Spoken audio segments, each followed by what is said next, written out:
नमस्कार दोस्तों, अर्थशास्त्र सरल और संपूर्ण में आपका स्वागत है। आज हम निम्न बिंदुओं पर चर्चा करेंगे। सबसे पहले अर्थशास्त्र को समझेंगे, आर्थिक क्रियाएं क्या हैं इन्हें जानेंगे, अर्थशास्त्र और अर्थव्यवस्था में क्या अंतर है इसके बारे में पढ़ेंगे और अंत में अर्थव्यवस्था की केंद्रीय समस्याओं की चर्चा भी हम करेंगे। तो चलिए शुरू करते हैं। दोस्तों, ये हैं एडम स्मिथ। इन्हें ही अर्थशास्त्र का जनक कहा जाता है। इन्होंने अर्थशास्त्र को राष्ट्र की संपत्ति के बारे में बताने वाला विषय कहा है। तो चलिए अब जरा हम भी अर्थशास्त्र को अपनी भाषा में समझने की कोशिश करते हैं। अर्थशास्त्र दो शब्दों से मिलकर बना है, अर्थ और शास्त्र। यहाँ पर अर्थ का मतलब है धन यानी कि पैसा और शास्त्र का मतलब होता है विषय, यानी कि अर्थशास्त्र एक ऐसा विषय है जो धन से संबंधित सभी क्रियाओं के बारे में हमें बताता है। धन से संबंधित इन सभी क्रियाओं को ही हम आर्थिक क्रियाएं कहते हैं। आइए अब इन आर्थिक क्रियाओं को जान लेते हैं। हम सभी सुबह से शाम तक कुछ ना कुछ करते रहते हैं। किसी को कुछ काम करते हुए तब भी देखते हैं, लेकिन ये सभी काम आर्थिक नहीं होते, कुछ अनार्थिक भी होते हैं। मतलब कि कुछ धन से संबंधित होते हैं और कुछ धन से संबंधित बिल्कुल नहीं होते। इसे कुछ उदाहरणों से समझ लेते हैं। इस आदमी को देखिए, यह सामान लेने पहुंचा है। सामान के बदले हाथों हाथ इसका दाम भी चुका रहा है। वही दूसरी तरफ वह महिला भी अपने कार्ड से अपने सामान के बदले कीमत चुका रही है। यहाँ पर हम यह देख सकते हैं कि इन दोनों कार्यों में मुद्रा या धन का प्रयोग हो रहा है, या कहें कि आर्थिक क्रिया है। लेकिन यहाँ पर देखिए, यहाँ पर यह महिला टीचर बच्चों को पढ़ा रही है, लेकिन यहाँ तो पैसा दिख ही नहीं रहा है। तो क्या यह अनार्थिक क्रिया है? जी नहीं, यह भी आर्थिक क्रिया ही है, क्योंकि यह टीचर बच्चों को पढ़ाने के बदले सैलरी ले रही है। तो यह क्रिया भी धन से संबंधित ही है। हाँ, यदि अपने घर में अपने बच्चों को पढ़ाने का काम हो तो वहाँ पर सैलरी या पैसा नहीं लिया जाता। या ये कहें कि जब एक माँ अपने बच्चे को पढ़ाती है तो वह उसकी हेल्प करने के लिए पढ़ाती है। उस काम के बदले उसे कोई सैलरी नहीं मिलती और ना ही माँ यह चाहती कि उसे कोई सैलरी मिले, वो ऐसी आशा भी नहीं रखती है। अब हमें यह समझ में ज़रूर आ गया है कि ऐसे कार्य जो धन से संबंधित होते हैं उन्हें आर्थिक क्रियाएं कहते हैं।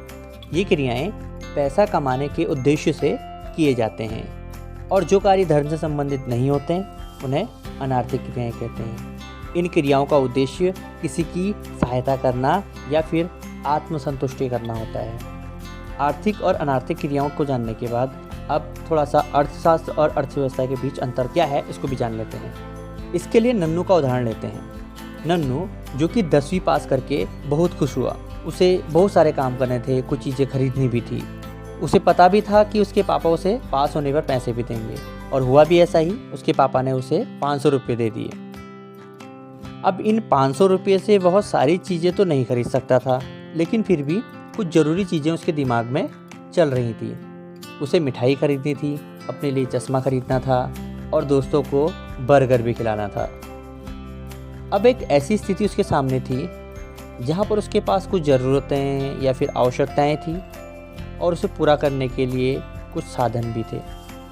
नन्नू के अलावा ऐसी स्थिति किसी समाज या किसी देश की भी होती है, जिसे हम वहाँ की अर्थव्यवस्था कह देते हैं। लेकिन जब ऐसी स्थिति आती है, जब कुछ सीमित संसाधन हैं, कुछ असीमित आवश्यकताएं हैं, तो वहाँ पर इन सीमित संसाधनों का असीमित आवश्यकताओं पर कैसे प्रयोग किया जाए, इसके बारे में हमें अर्थशास्त्र नामक विषय जानकारी देता है।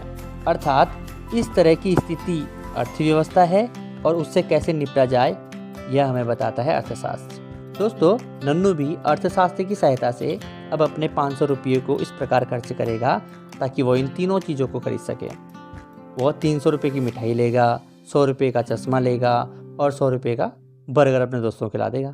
तो दोस्तों, अब हम जान चुके हैं कि अर्थव्यवस्था एक स्थिति है जो हमें किसी देश या जगह की आर्थिक और सामाजिक स्थिति के बारे में बताती है कि देश की आवश्यकताएं या ज़रूरतें क्या हैं और वहाँ पर उनको पूरा करने के लिए कितने संसाधन उपलब्ध हैं।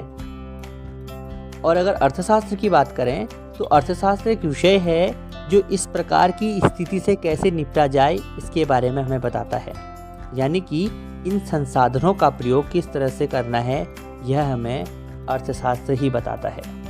आइए दोस्तों, अब अर्थव्यवस्था की केंद्रीय समस्याओं को समझते हैं।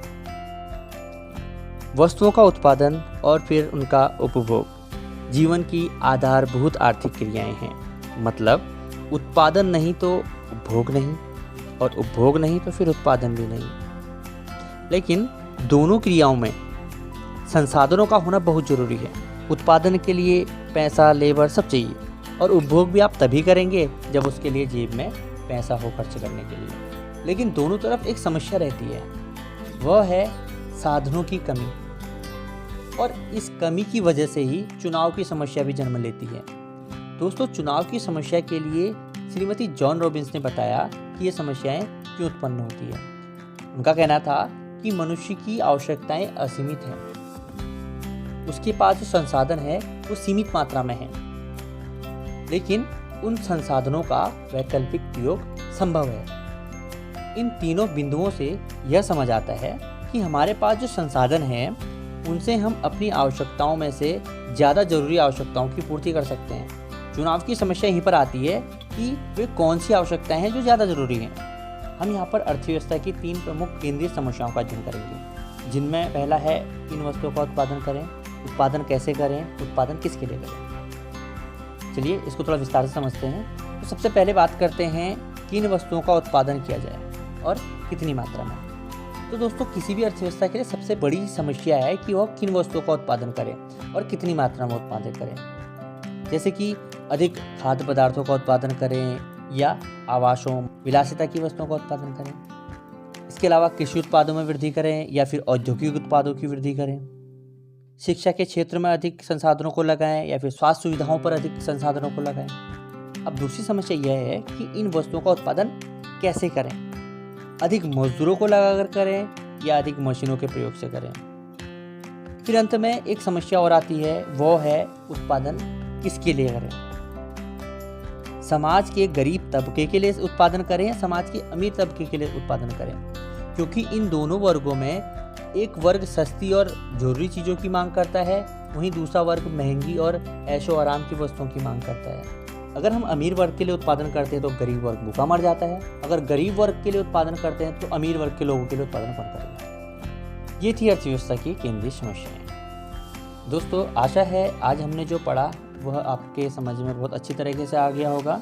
अर्थशास्त्र पढ़ने वाले सभी विद्यार्थियों को ये वीडियो शेयर जरूर कीजिएगा। धन्यवाद।